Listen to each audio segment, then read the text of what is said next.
Señor, te bendecimos y te glorificamos, Señor. Te damos toda la gloria, toda la honra a ti, Señor. Tú eres el único que merece toda la adoración, Señor. Señor, entregamos este tiempo en tus manos, Señor. Este es el tiempo de tu palabra, Señor. Te pedimos que seas tú hablando, que seas tú ministrando, Señor. Que seas tú, Señor, abriendo esos corazones, esas mentes, Señor, a tu palabra, Señor. Que podamos entender, Señor, lo que tú quieres hablar hoy. Que podamos comprender y que podamos interpretar correctamente tu palabra, Señor.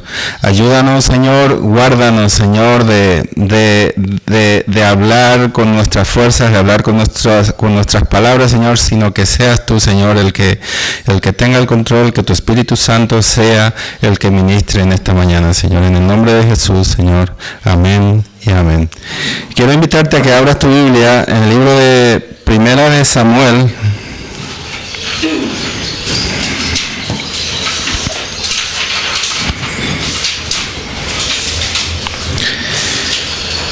Primera de Samuel 17, vamos a empezar a leer a partir del versículo 32.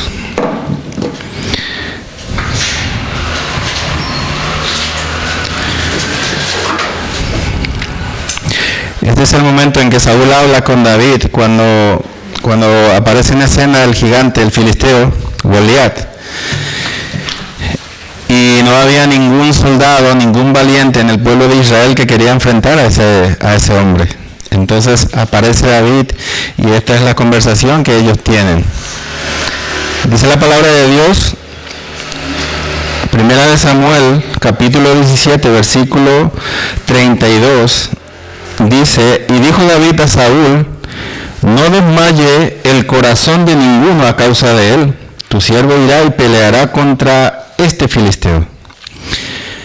Dijo Saúl a David, no podrás tú ir contra aquel filisteo para pelear con él, porque tú eres muchacho y él un hombre de guerra desde su juventud. David respondió a Saúl, tu siervo era pastor de ovejas de su padre, y cuando venía un león o un oso y tomaba algún cordero de la manada, salía yo tras él y le hería y lo libraba de su boca. Y si se levantaba contra mí, yo le echaba mano de la quijada y lo hería y lo mataba. Fuese león, fuese oso, tu siervo lo mataba. Quiero entrar un poco en la vida de este hombre, de David. Este era un muchacho, era un adolescente cuando sucedió todo esto. Y cuando nosotros empezamos a leer los salmos que él escribió, cuando empezamos a escudriñar su palabra, la palabra de los salmos que escribió David, y notamos en su expresión, en su forma de hablar, en su forma de escribir los salmos, yo he notado una confianza ciega hacia Dios, una confianza incondicional que él tenía hacia Dios.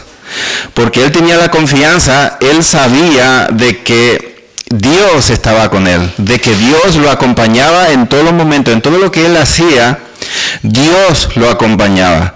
Y entonces él tenía esa confianza de que en ningún momento su Dios, el Dios Todopoderoso, lo iba a abandonar, lo iba a dejar fuera, lo iba a desamparar. En ningún momento él tuvo ese pensamiento.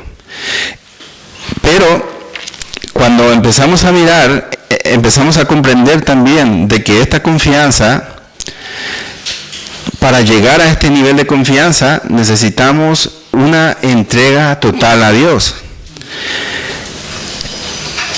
Es allí cuando Dios desea llevarnos a este nivel de confianza. Dios desea que lleguemos, que se cumpla en nuestra vida lo que dice la palabra de Dios, de que el justo por fe vivirá. ¿Por fe en quién? En el Todopoderoso. Que tengamos nosotros esa certeza de que Él tiene el control de todas las cosas. De que lo que dice San Pablo, todo obra para bien. Todas las cosas que suceden en nuestra vida obran para bien nuestro.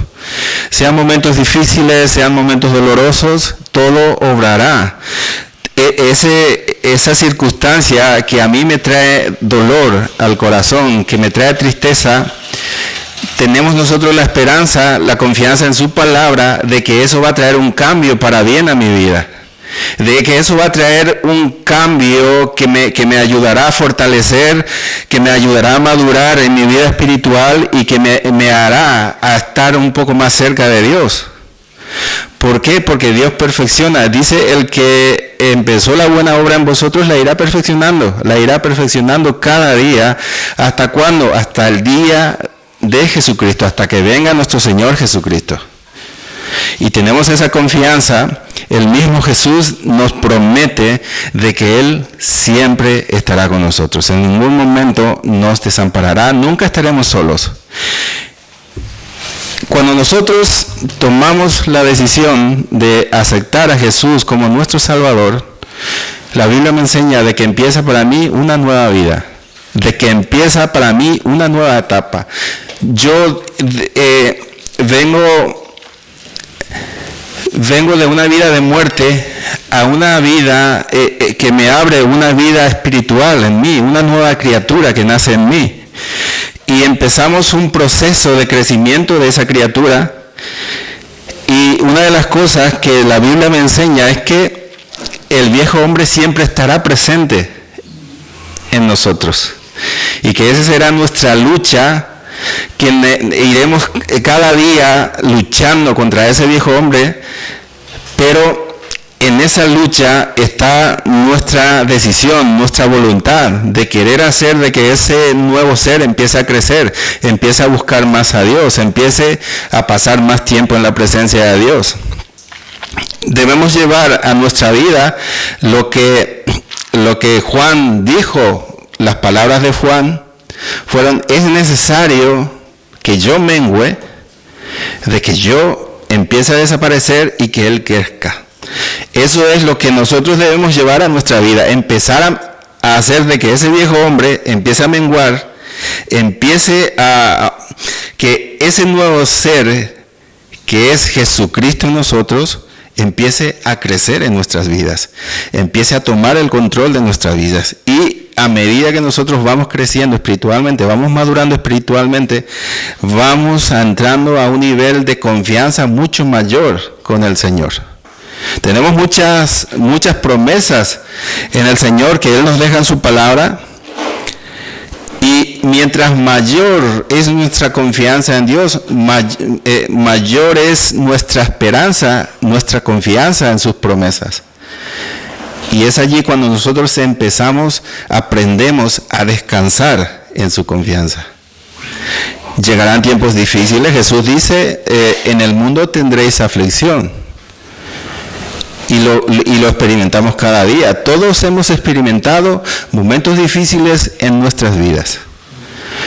El que me diga que es feliz y que es todo color de rosa en su vida es un mentiroso. Porque la misma circunstancia de la vida a veces nos lleva a experimentar circunstancias dolorosas, circunstancias difíciles. Pero es allí la diferencia entre nosotros y el mundo. Es que nosotros tenemos nuestra esperanza en sus promesas. Nosotros estamos anclados en todo lo que dice en su palabra. Tenemos esa confianza de que todo obra para bien, pero una persona del mundo no tiene este conocimiento, no tiene esa esperanza anclada en el Dios Todopoderoso, no tiene su esperanza. Entonces la frustración toma el control de sus vidas y muchos llegan inclusive al nivel de quitarse la vida. Y muchas personas del mundo en esos momentos difíciles, ¿en qué se refugian? Como no tienen a Dios, empiezan a refugiarse en el alcohol, en la adicción, en las drogas. Es su forma de tratar de escapar a esa situación. Pero nosotros tenemos sus promesas ancladas en nuestros corazones. Dice Pablo que que la palabra está cerca de nuestra boca y de nuestro corazón. Lo tenemos grabado allí. Y Él es el que nos sostiene en esos momentos difíciles. Tenemos esa confianza. El mismo David decía, aunque ande en valle de sombra de muerte, dice, no temeré. Él tenía esa confianza y él lo demostraba esa confianza con su actitud, con su forma de hablar. Cuando habla con David, dice, yo iré y mataré a aquel incircunciso. ¿Por qué? Porque tenía esa confianza de que él no lo iba a hacer con su fuerza, sino porque él tenía al Todopoderoso en su interior. Tenía a Dios que tenía el control de todas las cosas. David sabía de que todo, absolutamente todo, pertenece a Dios. Y Dios tiene el control. Ese era el conocimiento que Dios tenía, que David tenía. Dice el Salmo, vamos a ver otro Salmo.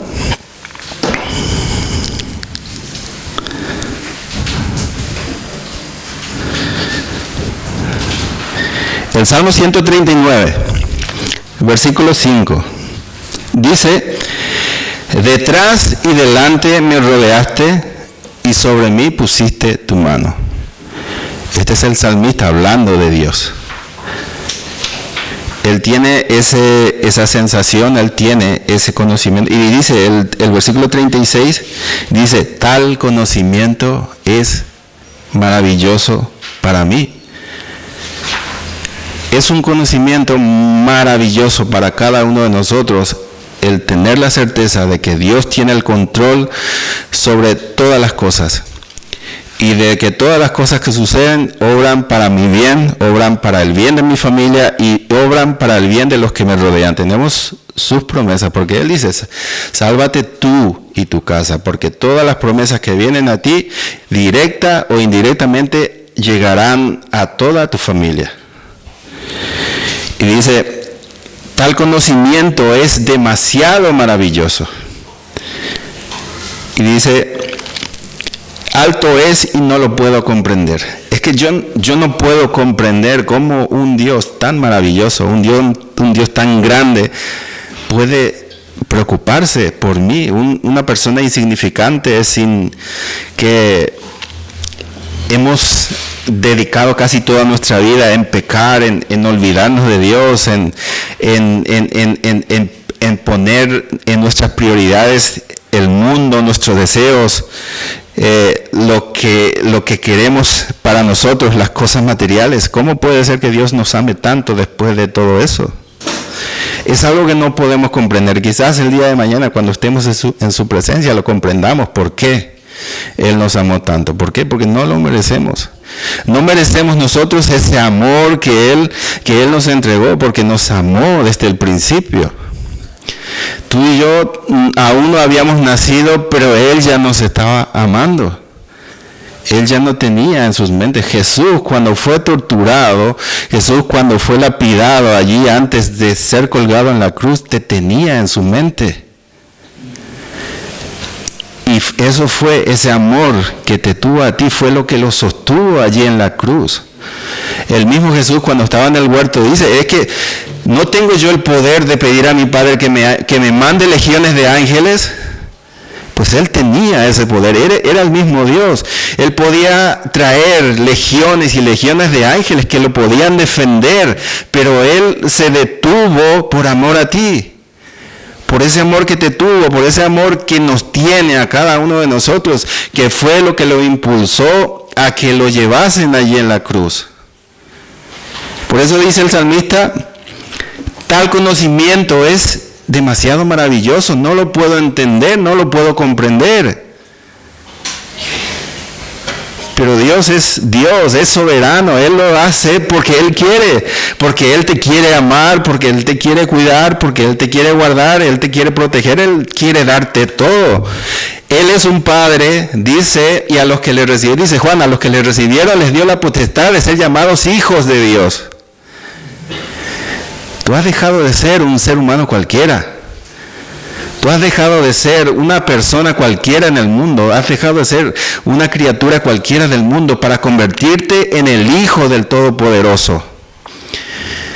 Y es algo maravilloso. Es algo, no lo podemos entender, no lo podemos comprender. Simplemente es aceptarlo, recibirlo. Cuando aceptas tú a Jesús en tu corazón como tu único Salvador, es cuando tú dices, Señor, no lo comprendo, pero lo recibo, lo acepto. Porque ese regalo que Él te dio a ti en la cruz es la cúspide del amor, porque no encontrarás un amor mucho más grande que eso. En el mundo no vas a encontrar nada que llegue hasta ese nivel de amor. Jesús mismo dice, no hay mayor amor de aquel que da su vida por ti, por sus amigos. Y qué maravilloso es saber que Jesús te consideró su amigo, porque te entregó su vida por su amigo. Cuán maravilloso es nuestro Dios.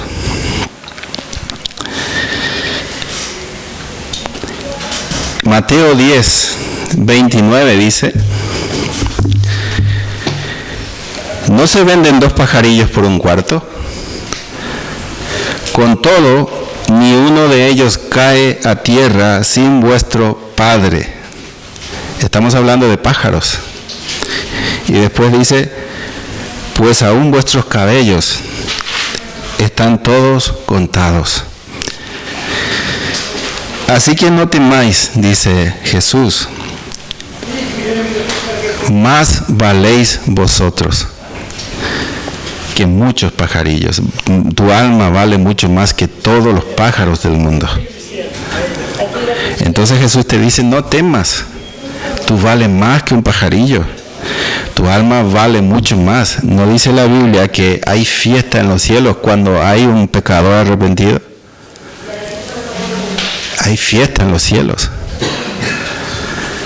Cuando un pecador reconoce que es pecador delante de Dios y se arrepiente y recibe esa gracia y recibe ese regalo que es la preciosa sangre de Jesús en la cruz y es limpiado. Y tenemos muchas promesas en la Biblia del cuidado de que Dios tiene por cada uno de nosotros. Tenemos tal privilegio cada uno de nosotros que Dios quiere brindarte todo lo mejor para ti. No da un padre a su hijo lo mejor. No deseas tú lo mejor para tu hijo en un futuro, para que le vaya mejor, para que le vaya bien en la vida. ¿No deseamos nosotros eso para cada uno de nuestros hijos? Pues eso es lo que Dios desea para nosotros. Desea, dice Dios, yo sé los pensamientos que tengo hacia vosotros. Pensamientos de bien y no de mal. Y después dice, para daros el fin que deseáis. ¿Cuál es el fin que cada uno deseamos? Pues estar en el cielo, ir en el cielo, ¿no? Desde niño nos han enseñado que los buenos van al cielo y que los malos van al infierno. Y siempre hemos tenido ese deseo de ser buenos, de decir yo soy bueno y voy al cielo. Pero cuán equivocados estábamos cuando pensábamos que si éramos buenos íbamos al cielo. Cuando la Biblia me dice que no es por obras, es por fe. Es por fe. Y es esa misma fe el que me lleva a poner toda mi confianza en ese Dios todopoderoso. Es esa misma fe el que me lleva a subir cada vez a un nivel diferente de fe, a un nivel diferente de confianza en ese Dios que nos amó tanto, que entregó su vida por nosotros y que nos sigue amando aún cuando aún seguimos conociendo la verdad, aún seguimos pecando. Pero dice Juan, y si pecamos, abogado tenemos. Aun cuando pecamos, tenemos a alguien allí que está intercediendo por nosotros delante de Dios. ¿Tú lo puedes comprender? Yo no lo comprendo. ¿Por qué? ¿Por qué? Si no lo merecemos. Pero Él lo decidió así, Él lo quiso así. Él quiso que sea de esa manera. Entonces, ¿quiénes somos nosotros para cuestionar? Él nos ha dado ese regalo que es la salvación, esa gracia. Nos ha dado amor, tanto amor, un amor que no se compara. Nos da paz. Dice Pablo, esa paz que sobrepasa todo entendimiento. una paz que nadie puede comprender. ¿Por qué? Porque tu mundo se está viniendo abajo, te pasa esto, te pasa aquello, pero hay una paz implantada en tu corazón que nadie puede entender. Y dicen, ¿cómo es que le está sucediendo esto y él está tan tranquilo? Pero eso es lo sobrenatural de Dios que opera en tu corazón, que hace que esa paz prevalezca sobre toda preocupación y sobre toda circunstancia que llega a tu vida. Y esa preocupación no abarcará más de lo que Dios le permita. ¿Por qué? Porque esa paz cubre todo lo que es tu corazón. Porque directamente viene del corazón de Dios. Dios ha decidido darte esa paz, ha decidido darte ese gozo. Porque Él nos da gozo. Aun cuando pasamos situaciones difíciles, tenemos ese gozo en el corazón. Cuando David pecó y fue confrontado por el profeta, cuando él se arrepiente y dice, he pecado contra ti. Y después dice, devuélveme el gozo de la salvación. Porque él lo había perdido. Por el pecado es lo que hace que perdamos ese gozo. Pero cuando nos arrepentimos, nos humillamos delante de Dios, el mismo Dios nos devuelve ese gozo, esa paz. Y hace que continuemos con esa vida que Él nos regaló, que Él nos dio. Y quiero leer algunos versículos más que nos habla del cuidado que Dios tiene hacia nosotros. Salmos 34, 7.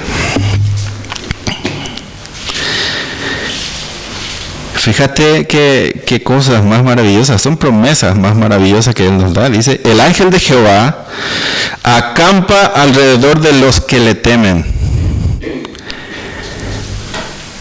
Aquí hay promesa, pero también hay condición. Que no es una promesa para cualquiera. El simple hecho de que tú leas el Salmo no quiere decir que eso se cumpla en tu vida. Aquí hay promesa de que el ángel de Jehová acampa alrededor de los que le temen. Esa es la condición. Tú tienes que temer a Dios para que el ángel de Jehová acampe alrededor tuyo. No es simplemente abrir la Biblia y leerlo y ya se cumple, no. Es promesa con condición. Si tú cumples la condición, esa promesa se cumple en tu vida. Dice, el ángel de Jehová acampa. ¿De quién? De los que temen al Señor. Salmo 91.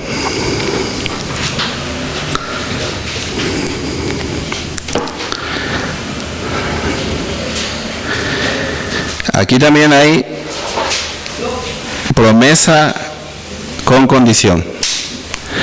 Dice, el que habita al abrigo del Altísimo morará bajo la sombra del Omnipotente. Dice, morará bajo la sombra del Omnipotente. Es una promesa que Dios te da a ti, de que tú morarás bajo su sombra, de que tú estarás protegido bajo sus alas, de que Él cuidará de ti, de que Él se encargará de todo, pero hay una condición. Y lo dice al principio, el que habita, dice. Tú tienes que ser una persona temerosa de Dios. El habitar significa pasar tiempo en la presencia de Dios, buscar a Dios en todo tiempo, buscarlo siempre. Y esto tampoco es un salmo que con el simple hecho de leerlo se va a cumplir en tu vida. Eso no funciona de esa forma. Esto es promesa con condición. Si tú eres una persona temerosa de Dios, si tú eres una persona que teme a Dios, que lo buscas en oración, lo buscas en adoración, en alabanza, lo buscas en todo tiempo, Dios está en primer lugar en tu vida, entonces tú morarás bajo la sombra del Omnipotente. Porque yo escucho muchas veces personas que dicen, no, léete el Salmo 91, repítelo varias veces. Eso no te va a servir absolutamente para nada si tú no cumples la condición que el Señor te da. Que tú seas un temeroso de Dios y que lo busques constantemente en tu vida.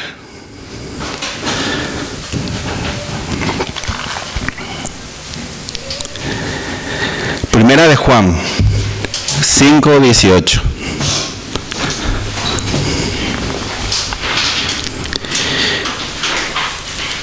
Dice Juan, sabemos que todo aquel que ha nacido de Dios no practica el pecado. Pues aquel que fue engendrado por Dios, dice, Él le guarda, y el maligno no le toca.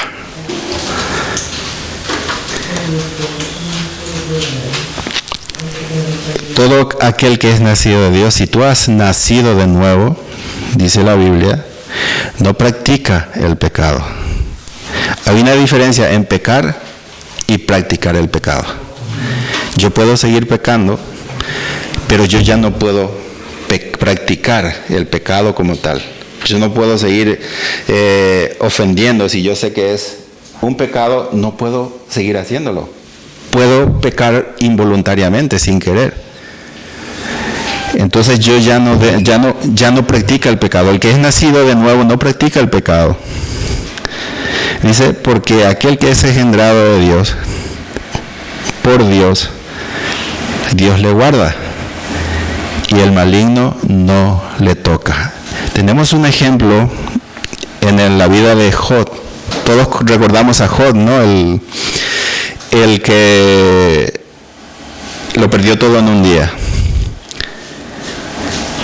Cuando Satanás se presenta delante de Dios, Dios le dice, ¿has visto a mi siervo Job, que no peca, que no maldice? Y Satanás le dice, pues, ¿cómo no le va a ir bien? Si tú lo cuidas, si tú lo guardas, si tú lo proteges.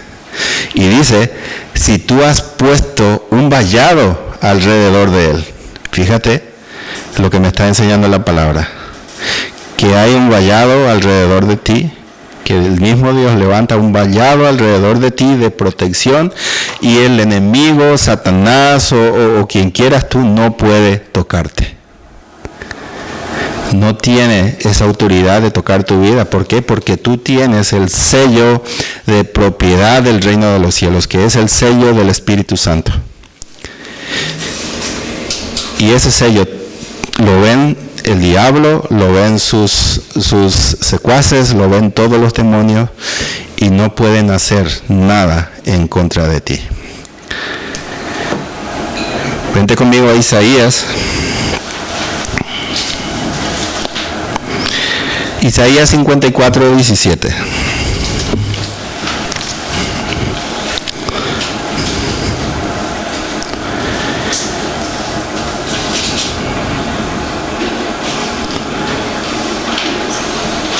Y quiero que entiendas y quiero que comprendas el poder que el Señor te da. No solamente es la protección, el cuidado, sino esa autoridad que has recibido de parte de Dios. Porque Él te da una autoridad sobre ti, sobre demonios, sobre potestades. Dice la palabra de Dios, Isaías 54:17, ninguna arma forjada prosperará contra ti.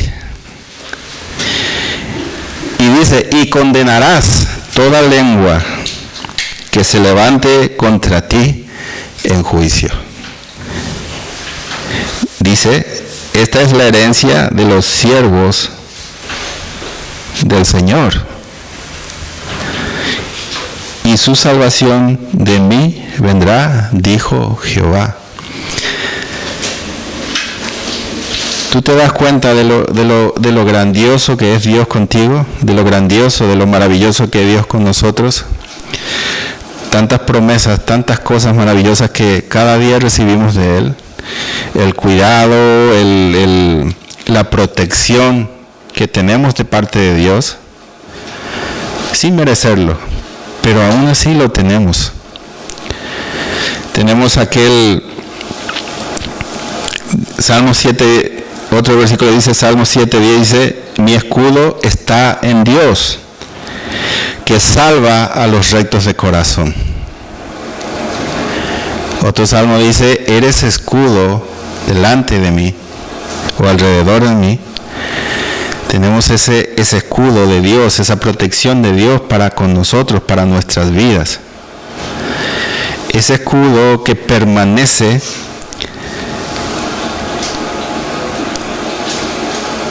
en nosotros. Ningún arma forjada prosperará contra ti. Nada prosperará contra ti. Porque hay un sello en ti, un sello de propiedad, tú perteneces al reino de los cielos. San Pablo dice, somos ciudadanos del reino de los cielos. Jesús cuando oró por sus discípulos y cuando oró por nosotros, dijo, ellos están en el mundo, pero ya no son parte del mundo. Nosotros vivimos, dice Pedro, que somos peregrinos sobre este mundo, sobre esta tierra.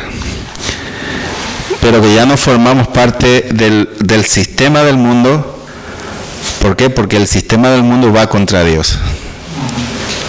Porque el sistema del mundo lo que quiere hacer es hacer desaparecer a Dios para implantar su autoridad. Y yo creo que tenemos el conocimiento de que sabemos de que eso sucederá pronto, de que los tiempos proféticos de Dios se están cumpliendo. Y Jesús nos dice, varias veces nos dicen los evangelios, velad y orad. Y esa es una obligación de cada uno de nosotros, de todos los cristianos, el de velad y orad, pedir sabiduría al Señor, porque la sabiduría, el conocimiento lo podemos adquirir nosotros en el colegio, en la universidad, leyendo, pero la sabiduría la recibimos de Dios. Pedir sabiduría a Dios, discernimiento para comprender y entender los tiempos en que estamos viviendo.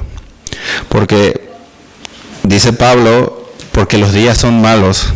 Y lo estamos viendo, lo estamos experimentando nosotros, estamos viendo que los días son malos. Dice el profeta Daniel,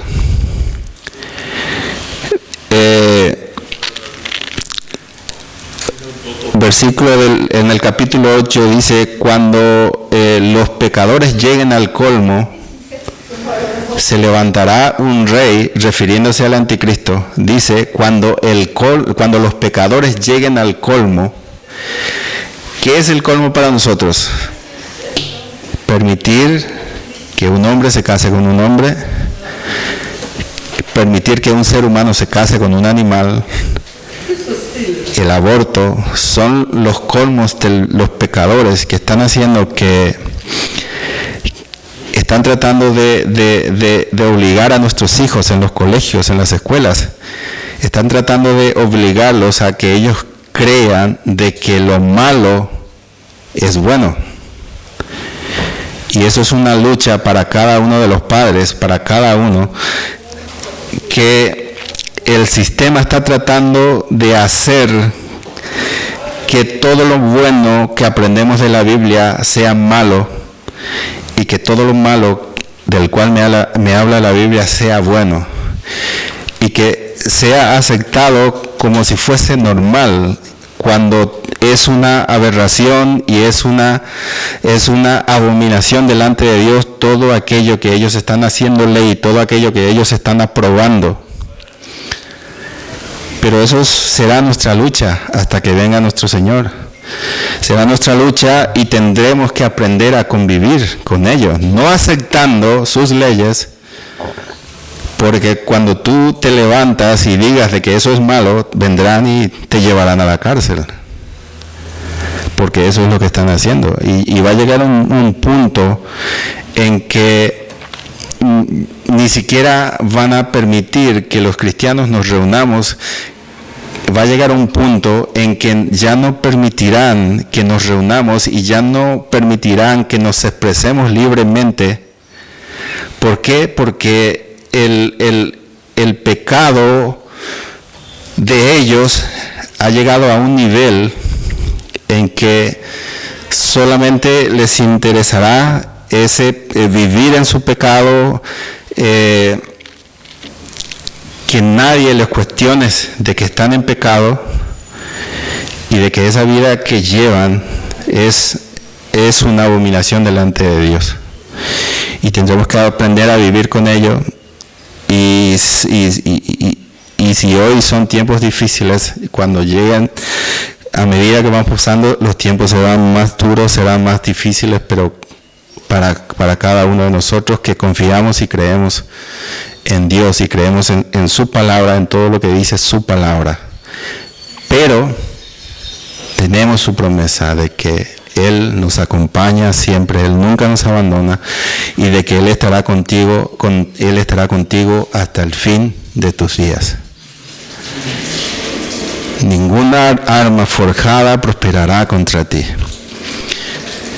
Son promesas que el Señor nos deja, y son promesas que el Señor desea que recordemos, aunque vengan los tiempos difíciles, aunque vengan los tiempos malos, que siempre tengamos esa certeza, esa promesa de que Él siempre estará con nosotros. Siempre estará con nosotros. Cuando Pedro y Juan predicaron, los sacerdotes les prohibieron predicar. Le dijeron, ya no habléis más del Jesús. Y Pedro dice, pues juzga tú mismo, si te obedezco a ti o obedezco a aquel que me salvó. Y eso es algo que en algún momento vamos a tener que hacer, aunque nos prohíban predicar, aunque nos prohíban reunirnos, seguir predicando de que Jesús es la única esperanza para el mundo, de que Jesús es el único que puede traer salvación al ser humano. Y lo que quiero que tengamos presente es de que aquí tenemos todo lo que nos hace falta a cada uno de nosotros. Aquí lo tenemos, aquí acudimos, y cuando pedimos de todo corazón, el Señor nos abre la mente y el Señor nos revela sus misterios más grandes, porque todavía hay misterios dentro de la palabra. Y cuando lo buscamos de todo corazón y cuando venimos humillados delante de Él, Él se revela a nuestros corazones y podemos experimentar lo sobrenatural de Dios y empezamos a vivir lo espiritual en nuestras vidas. Y cuando empezamos a comprender de que Dios es lo más importante para nosotros, empezamos a vivir esa vida en el Espíritu y damos prioridad a lo que viene de Dios. Y dejamos de lado todo lo que es natural, todo lo que es temporal, porque todo lo que el mundo nos ofrece, todo lo que el mundo te quiere dar es temporal, se acaba. Se acaba, pero en cambio lo que viene de Dios, lo que recibimos de Dios es eterno. Amén. Vamos a orar. Señor, gracias por este tiempo. Gracias por tu bondad, Señor. Gracias por tus promesas. Te bendecimos, te glorificamos, Señor. Bendigo la vida de cada uno de los que están aquí, Señor. Bendigo sus vidas, Señor. Te pido, Dios, que si hay alguno, Señor, que está pasando una situación difícil, Señor, que simplemente tú le recuerdes, Señor, de que tú le has dejado tus promesas, Señor, y de que tú tienes el control de todas las cosas. Que pongas en él esa certeza, Señor, de que tú tienes el control de todo, Señor. Bendigo la vida de cada uno de mis hermanos, Señor. Bendigo la vuelta a casa, Señor. Bendigo su semana, Señor. Que seas tú, Señor, trayendo esa calma, esa paz, Señor, aún en los momentos difíciles. Que podamos, Señor, entender y comprender cada situación que llega a nuestras vidas, Señor. Cada circunstancia. Y que todo, Señor, lo hagamos. Todas las cosas que hagamos, lo hagamos para gloria y honra tuya, Señor. Te bendecimos, te glorificamos, Señor, en el nombre de Jesús, Señor. Amén y amén. Que el Señor te bendiga.